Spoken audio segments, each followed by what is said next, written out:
పంతులు గారు మరే నా తెలివితేటలకు పరీక్ష పెట్టరా? నీ తద్దినం పెడతాను యాబ్రాసి వెధవా.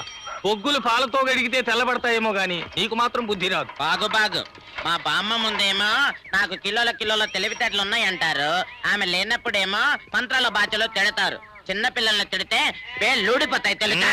చెటా చూటాలేం ఓడో మూసుకున్నాడు. నాకు ఇప్పుడు పరీక్ష పెడతారా? లేకపోతే నన్ను పండబూతులు తిట్టారని మా బామ్మతో చెప్పి తడపచ్చ పెట్టించాలా? నిశార్థం చెట్టు కింద పెట్ట ఆ పని మాత్రం చేయకు. చూడు, ఎవరైనా పెద్ద మనిషి కనిపించినప్పుడు మర్యాదగా గౌరవంగా పలకరించి చూద్దాం. అట్లాగే. అదిగో వెంకటరమణ వస్తున్నాడుగా. వెంకటరమణ గారు బాగున్నారా? ఏం బాగా ప్రమోషన్ లేదు, ఏం లేదు, ఏదో బతికేస్తున్నా. మీరు పోలీసా? ప్రస్తుతానికి పోలీసే. నేను మంత్రించిన రాళ్ళు ఇస్తున్నాను, ప్రమోషన్ వస్తుంది. ప్రమోషన్ వస్తే దొంగ అవుతారా? మరి ఓవర్ గా వెళ్ళకరా.